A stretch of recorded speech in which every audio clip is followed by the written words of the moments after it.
It's another day of working on projects out here in the shop. I'd like you to spend the day with me. Coming right up.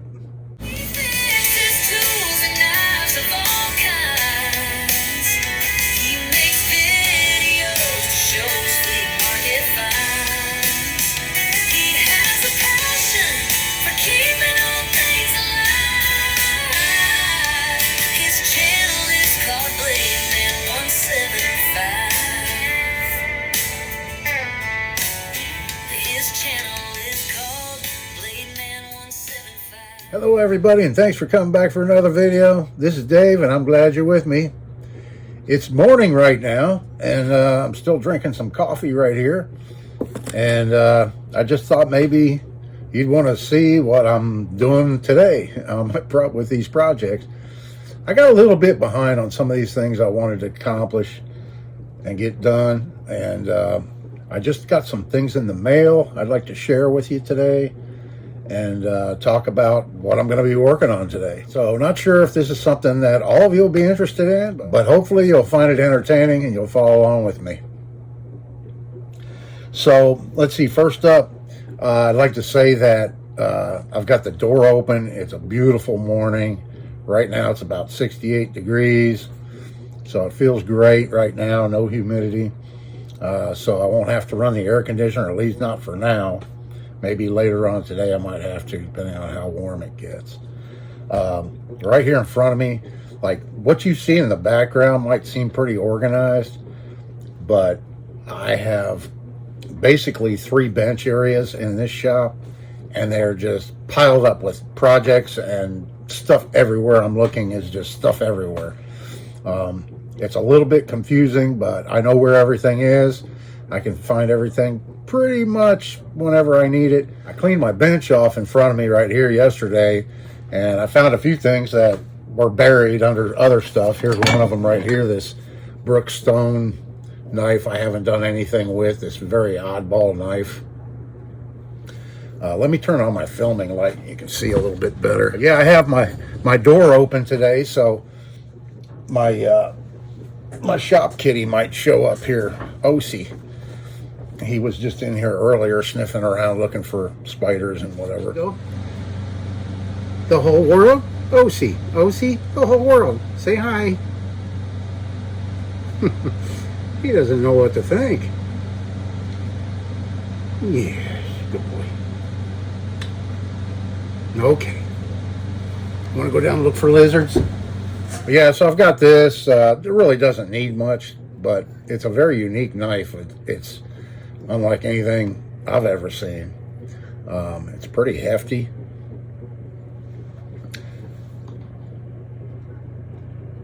It's actually over a 1/4 inch thick steel. And I'd say it's made out of like a cast steel. It looks like it's been casted. But anyway, I found that, so I've got to do something with that here in the future. Maybe not today. I've got this little fishtail knife. It's a new old stock colonial. And yeah, it still has the factory oil on the tang, you can see. And I don't have any handles. This is a shell style handle scales it took. So I've had this sitting around for quite a while, meaning to make handles for this. Not sure if I'll get to that today. I've got some other things I'd like to try and get done first. But first off, to show you, this came in the mail yesterday. And it's a branding iron with my Blade Man 175 logo on it. I ordered this on Amazon. I had no idea these things were so inexpensive. It was only like $20. And it took a while because it was made in China. It took a while to get here. I ordered it maybe 3 weeks or a month ago, something like that. Maybe not that long. But it came in. I haven't even tried it out yet. So I'm going to try that out. Actually, I'll just do that right now. Find a scrap of wood and get my propane torch, and we'll see what it looks like. And I think I have enough propane left in this one right here. I've got another one if I run out of gas. And then I've got some other stuff to show you too that I got. So a while back, I made a video on my homemade branding irons, and this was the board I used to show all the different branding irons that I made myself. And they're not very detailed, but a couple of these, like this one, is really old. I made that like probably 30 years ago. And then I made this one, which is the Chinese symbol for wood. And I made that one to mark chopsticks that I was making. And then I made a bird for, I forget what, a walking stick maybe or something like that. For like a bird watching walking stick, I think I made. And there's a horseshoe. And then kind of like a bird phoenix type thing, but it looks like an M for my name. And then my initials. And then Marshall Knives, that was my company name. So anyway, I'll use this and try out. I'll use the backside in case it doesn't turn out. And we'll heat this branding iron up I just got and see what it looks like. I'm kind of excited to try it out.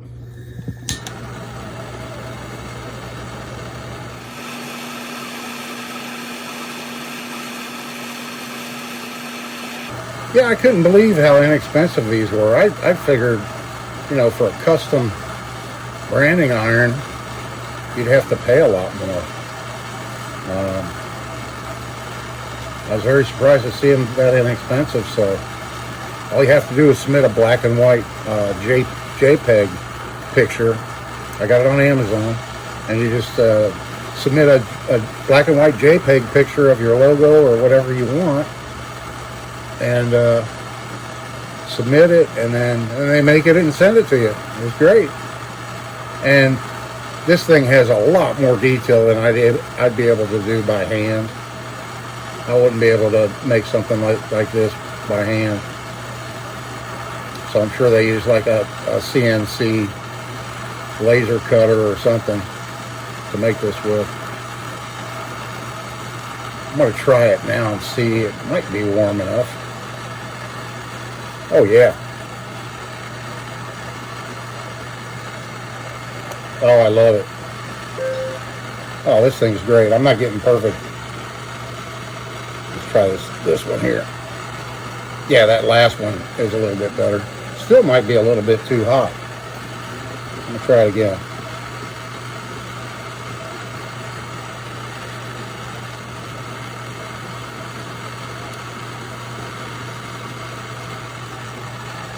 There we go. Shut that off. That'll probably sound a lot better for you all. I'll set that over there to cool, and I'll show you how it turned out right here. So there's my first one. It was way too hot. But yeah, look at all that detail in there. I like that. Here's the last one. The first one and the last one. Now I'll hit it with a little sandpaper. Yeah, I think these last two are probably the best. So yeah, I drew this logo myself, and then I had a friend clean it up and make it look a little bit nicer. And so there we have a custom 1-inch logo. I would have liked to have been able to get it in like maybe 3/4 inch or a little bit smaller, but 1 inch was the smallest size you could get it in. But it'll still be great for, I can brand sheaths, the back of sheaths or the front of sheaths that I make, larger handled knives. I could brand those. So you're really excited about that. And put this away. Yeah, so that's pretty cool. Yeah, so that's pretty cool. I'm real happy with that. All right, what else came in the mail? Let me show you. Real excited about this one too. This is going to be today's project. This is a napped piece of agate that I bought. I don't do flint napping. Never tried it actually.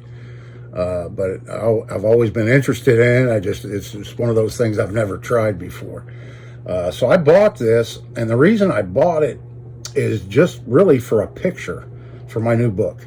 And I need to make a handle for it, so I'm going to do that today. And I've picked out this piece of maple I pulled off of my firewood pile, and it's nice and seasoned and everything. So I think it'll make a nice handle for it. Right now it's a little bit too big. By the time I get the bark off of it and get it thinned down a little bit, shaped, I think it's going to work really nice for a handle for this little for this little double bit hatchet. So I have a little bit of experience with making older things like that. I pulled these down. Actually, these hang in my office in the wall in the house. And here's an arrow I made some years back, kind of like a ceremonial arrow, I guess you'd say. But this was an arrowhead I actually found. And so I wanted to not just leave it in a jar or something, but actually, you know, use it like its intended purpose, how it was made, however many years ago. Yeah, so I made this arrow, and it just hangs on the wall with some feathers on it and stuff. So I'm thinking making this hatchet something like this, or here's another thing that hangs in my office that I made, and this is a spear point. And I actually found this in my garden one day, digging in my garden, and pulled it up, and it's exactly how I dug it up right now. It still actually has a bit of an edge on it. Still feels fairly sharp. But so what I did, I just took a piece of bamboo here, and I mounted it on that. And then I put a little decoration on it. And so, yeah. And so there's a spear that I made with a spear point that I dug up out of my garden. And it's about 4 feet long, something like that. So I figured with this, with the spear, the arrow, and the hatchet, soon to be hatchet when I get a handle on it, those will be great for a photograph to put in my new book. So I thought I'd just see if you want to follow along with that while I make that today. Another thing I ordered that came in the mail yesterday, I bought a couple of sheets of brass. And I forget what gauge this is. I think it might be 10 gauge or 14 gauge. It's heavy. It's a lot heavier than I anticipated. I should have gone with the thinner size, I think. But I bought these for my next hatchet knife combo handle. I have a new design that I just kind of roughly drew out, and unlike the other one I made, if you've seen that video where it hinges open, this one will not hinge open. This one actually has a little lever right here that hinges to unlock it, and then you just pull it straight out. And I think this design is going to be a lot better. And I'm going to use the brass as liners, so it's not that thick aluminum like I used in the other one. It'll have brass liners with wood scales, possibly bolsters on it. I think I might do that. And then this will be made out of steel, and I'll use aluminum for the spacers, because the aluminum I have laying around is the same thickness as the hatchet blades. So it works out perfect. I don't have to thin it down. I don't have a milling machine anymore or anything like that, or a surface grinder or any of that kind of stuff. So I just use scraps, what I have laying around. That aluminum is the same thickness as my blade material, so it'll be perfect to use right in here in this area. And then I can make this out of steel, so it'll hold up a lot longer. And then it's going to pivot and have a spring. I'm not sure if it's going to be a compression spring or an expansion type spring. I'm not really sure. It just depends on how much room I have in the cavity and where I decide to put it for the best tension on it. But I'm not going to work on that today. I'm just going to tinker around. It's Friday. The weekend's coming up. Hope everybody has a great weekend planned. And I'm just going to tinker around today. Nothing major. I need to rest up a little bit for the grab bag series on Monday. I've got, I think, 9 pocket knives laying here that I picked. I think I grabbed 9 that I have to work on. So I think I'm going to start and go ahead and knock this out real quick. So I'm going to take this stick of maple and go ahead and knock all the bark off of it, and kind of get it shaped and sanded and stuff. and I'll be right back. Okay, the weather changed real quick and it started warming up, so the air's on and the door's closed. Sorry about that, folks. But let me show you where we're at right now. Here we are. I got all the outer bark off, and I left a lot of that inner bark. I kind of like that. I do that on my walking sticks a lot. Leaves kind of a nice pattern. So, and what I used was just an old bench knife I made to just scrape all that outer bark off. And I need to make a small draw knife. I've got bigger draw knives, but I need to make a small one just to use here in the shop for stuff like this, debarking and all that. I think I'm going to leave it at that diameter. It seems to be pretty good for this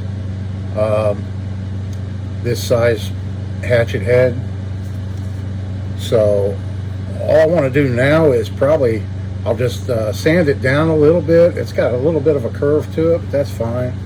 I'm going to make the end look like it's not been saw cut, sand it a little bit smoother, and then I'm going to notch and shape this end to where the hatchet head fits down into that slot.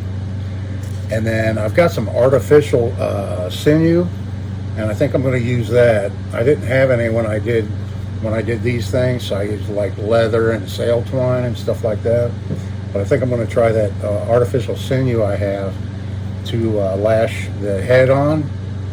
And then I don't have any plan in mind at all on this.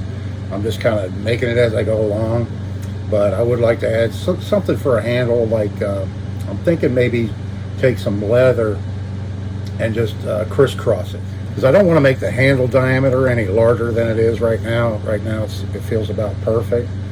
So maybe I'll just take some leather thong material and do like an X pattern over for more grip on the handle, and then probably add some feathers to it and that kind of thing. So let me get this sanded and shaped, and I'll be right back and show you the progress. Okay folks, progress. This is where we're at right now. I did a little bit of sanding. The notch, I cut it out with my bandsaw, and then I took a rasp and I started rasping off the wood until I got to the point where the hatchet head fits in there very snug. I think I can get it in there without it splitting the wood. It's a nice snug fit, and it'll extend out the top a little bit. So I'm thinking about putting some wraps around the top here, and maybe some wraps around the bottom to prevent splitting, and then put the hatchet head in, and then I'll do the attachment with that. Now traditionally they probably use like a pine pitch resin or something like that to set these. I'm not sure. I'm not going to do any of that. This is just going to be for display anyway, and like I said, for a photograph. But then it'll hang with these other things in my office on the wall. I'm thinking I will put some like boiled linseed oil on it or something. I might do that next, just to kind of darken up the wood a little bit. You know what? I think I'm going to use some potassium permanganate and stain it and make it kind of old looking. I'll do that next, and then I'll show you what it looks like. So I just thought I'd show you real quick what I'm using. This is potassium permanganate. I have another video showing this stuff. Easy homemade wood stain, or stain for wood and other things, I think I titled it. And it's just potassium permanganate and water. And then I'm just going to use an acid brush here, and it applies on purple and then it dries brown. So I'll try to get a little bit of this on camera and show you. This is what it looks like when you first put it on, right here. I'll put some gloves on for this last little bit, because this stuff will stain your fingers. You can get it off, but it's quicker and easier just to put gloves on. Okay, we've got that coated pretty well. We'll let it dry, and I'll be right back. Okay, I keep an old hair dryer out here in the shop that I use all the time because I'm impatient, and it helps speed up drying of paints, and in this case this. So this is nice and dry now, and that's what it's looking like so far. I think what I'm going to do now is oil it, and I think that'll further make it look worn and like it's been gripped a lot over the years. and get a little sheen to it maybe. So I'm going to put some boiled linseed oil on it next, right here. And we'll see what it looks like after the oil. Yeah, I'm liking that. I'll put it on pretty heavy because it's going to really soak in. Yeah, I like that a lot better.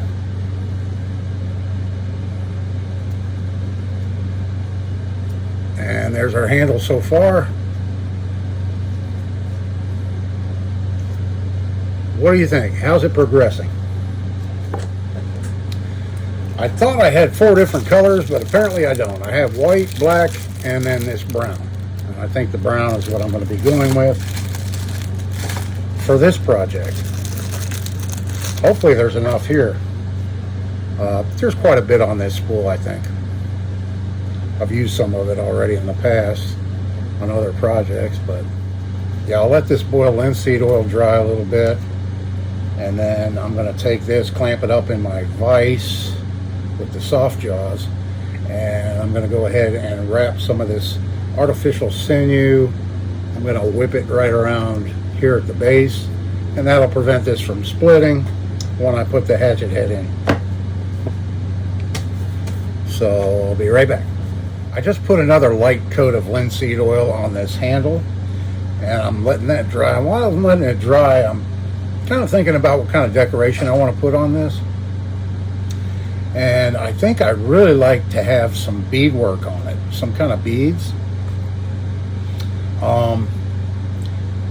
The problem I have is I have thousands and thousands of beads in stock. I hit thrift stores a lot, my wife and I always pick up beads, and I haven't bought any in a while because I literally have probably hundreds of thousands when you count these little tiny ones like this. And then I have cases and cases and cases of all different size, wood beads, glass beads, natural stone beads, ceramic beads, you name it. And I have a ton of these little small ones, and this is my wife's job. I can't deal with these. These are too small. I don't have the patience, I guess you'd say, or really the desire to work with beads this small. But she loves it, and she's great at it. And she made, let's see, in my work knives of the World Series, my American Indian, Native American Indian knife that I made a sheath for it, and she did the beadwork in that sheath, and it's just beautiful. So I might incorporate her help this weekend, and maybe she can do a few strings of beads, and I can hang a few strings of beads off of this hatchet. I think that would look really nice. So, but I can go ahead and get all my stuff done, and then it'll just be that last final touch, and that'll finish it up. But yeah, as soon as this dries, I'll go ahead and get this artificial sinew wrapped around it, and then we'll set that hatchet head. Okay, so I put some whipping on this handle with the artificial sinew, and that's what it's looking like so far. I'm liking that. And I didn't want to do too much because I'm worried I'm going to run out. This spool isn't very big. So I'm going to fit the hatchet head in right now. And I guess it doesn't matter which way I put it in there. See, it might fit a little bit. Yeah, it fits a little bit better this way at first before it gets tight. Let's see if I can just do it this way. Okay, let's try it.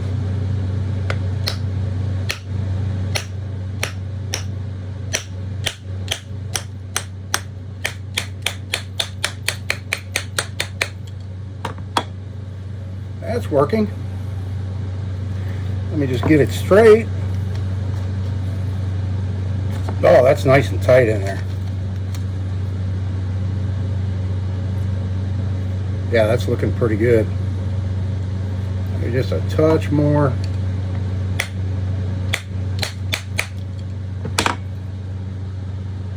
Yeah, it's bottomed out now. Man, it's very snug right now without even having any lashings on it. Love it. Okay, I will now proceed to lashing it. And this is what it's looking like so far.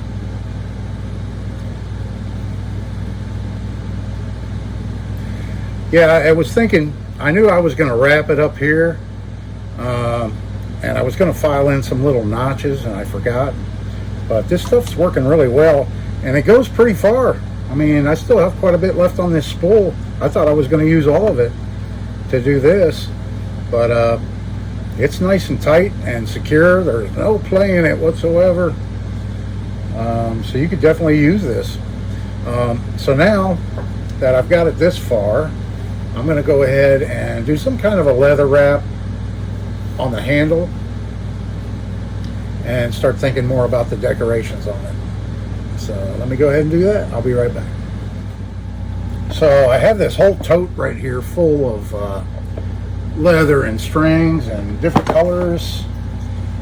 So I'm going to go through it and try to pick out something that contrasts with the handle. But maybe not so much. I have this darker brown leather right here that actually looks pretty good. So that's a possibility. Let me put that one off to the side, and we'll continue looking because I have quite a few in here. We don't want blacks, reds, blues, yellows. I do have sisal. I could do a sisal wrap, but I don't know how traditional that would really be. Here's kind of a tan colored. I kind of like this color too. So I think I'm just going to pick out one of these leathers and do some kind of a wrap here for the handle. And then I'll pull out my bag of feathers and see if we can't add some feathers on it somewhere. So let me do that real quick and I'll be right back. Well, folks, I got this hatchet done. And before I show it to you, I've been working on a few other things, tinkering around. I still have this in front of me. I love this thing. This is the interchangeable handle I made for these vintage colonial knife blades, and I modified this knife blade to fit. Slips in there and you close it up.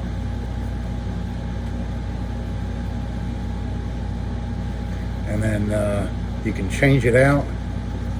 You may have already seen the video showing this, but I thought since it's still sitting here in front of me, I'd show it to you. And then there's the hatchet blade. Yeah, it really does have a nice feel to it. Like I said, I'm working on another design now. It won't have a lever that hinges up. Rather, down here you'll have something similar looking to that, but shorter. Just a little piece here, and it'll pivot, spring-loaded, to unlock it. And then you just push that down, slide the blade out, and then I'm hoping that with the design, you won't even have to do anything with that button. When you put this in, it'll just snap, click into place. So I'll get started on that probably next week sometime. While the glue was drying on this hatchet, I went ahead and I put a handle on this fish knife. This new old stock vintage colonial fish knife, and it came out pretty good. I didn't realize until I was shaping it that the piece of wood I picked out had a little crack in it.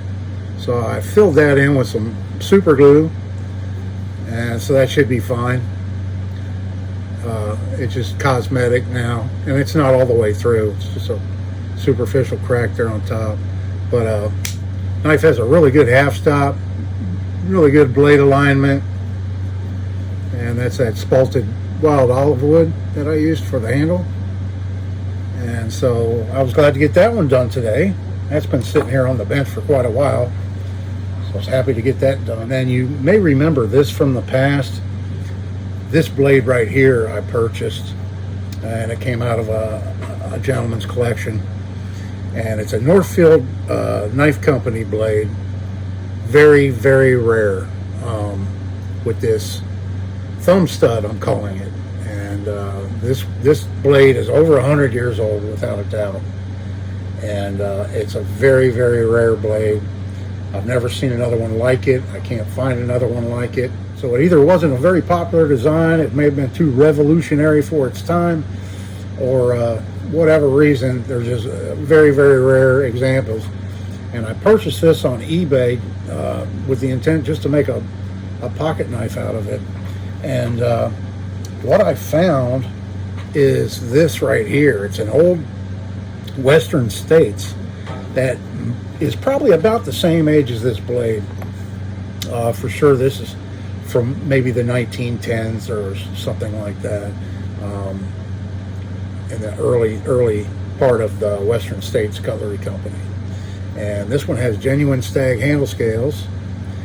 The problem, well, there's a couple little problems, but this scale here is missing some pieces, and it did come with a badge right here that I already took out. But the nice thing is, this was a two-bladed, I guess a serpentine trapper or whatever you'd call it, but the blades were really, really worn down, and you could barely read the tang stamp on them, and they were just in really bad shape. But the spring for the larger blade is the exact same thickness as this blade. So it's going to work out perfect. I already fitted it up. The only thing is, I wish this was a little bit shorter, or there was a way I could shorten it and still make it work. But looking at it, there really isn't any easy way to do that. But if you put the blade in here, like I'll show you here, let me put it together a little bit so you can kind of see what it'll look like. Basically, let me slip the spring in here. And with the spring, it'll probably stick up about maybe that much right there. So that's what it's going to look like done. Something like that right there. Something about like that right there. And the blade's a little bit short. So it kind of looks like, you know, if this was factory, the blade broke off at some point. But rather than waste time looking around and trying to find something more suitable, I think this is going to look fine. I think it's going to be, yeah, the blade's going to be a little bit short for this frame, but I think it's going to work and look pretty nice.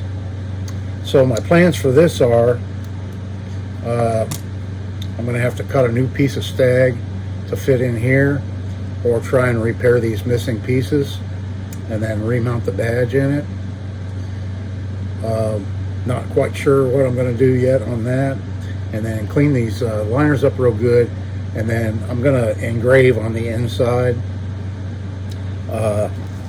genuine Northfield blade in a Western States frame, and put the year in there when it was restored and all that. So that'll be permanently affixed inside the knife.